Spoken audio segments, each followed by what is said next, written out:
Capiztahan community of Haminda. The 𝗓𝗏𝗏𝗏𝗏 community of Tapaz.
Capiz National High School, headed by Mr. 𝗍𝗍𝗑𝗏𝗏𝗧𝗏.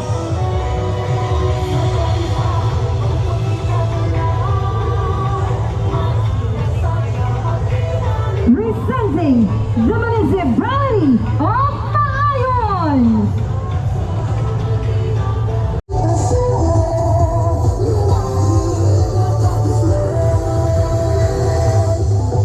The upper float features swirling golden clouds and stars, representing the heavens and the constellations he created in her memory. Below,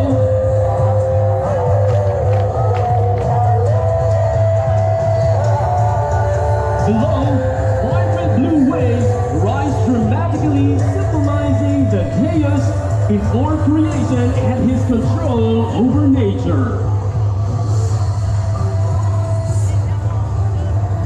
The golden sunburst rings at the base represent cosmic forces like the sun and moon.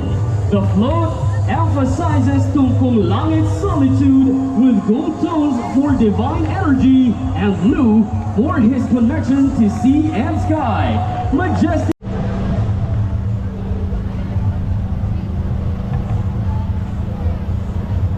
Thank you very much, Municipality of Maayon, headed by their Mayor, Honorable Raymond D. Malabajo.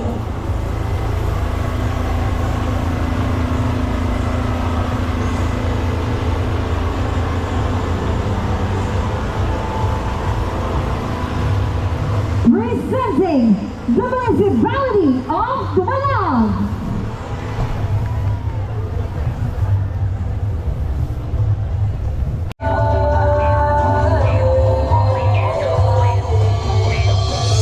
Ladies and gentlemen, the southmost part of the float is the altar ego of the 𝗍𝗙𝗏𝗏𝗏 and a swan, a miracle creature that lives on human flesh.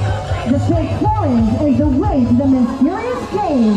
If one wonders, he will be lost forever. The palubok on the float design showcases the 𝗦𝗘𝗙𝗢𝗏𝗏𝗏𝗏 crafted and passed down from generation to generation.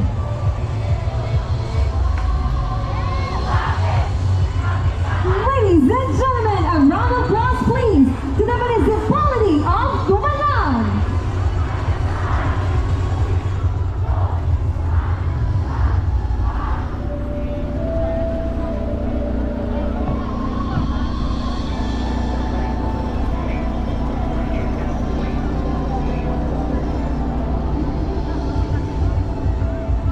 Up next, the Municipality of Haminda.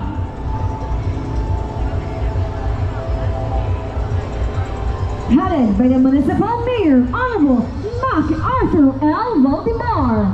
Is the float of the Municipality of Haminda.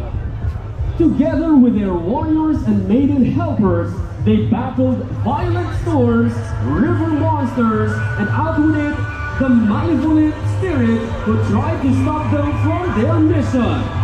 The front view on the float showcases some of the artifacts of 𝗏𝗏𝗏𝗏𝗏𝗏𝗏𝗏𝗏𝗏𝗏𝗏𝗏𝗏𝗏𝗏𝗏𝗏𝗏 which are considered the heritage of this unique culture of people. The flatbed will house the 𝗏𝗏𝗏𝗏𝗏𝗏 cave made of indigenous material, the moving golden boat with its sails and all the riders in it. Most of the flatbed will be turned into a forest with live plants, flowers, wild vines, and the Halawan River flowing from the cave to the forest ground. There is also the presence of the monkey, one of the story's vital characters. Ladies and gentlemen, Municipality of Haminda.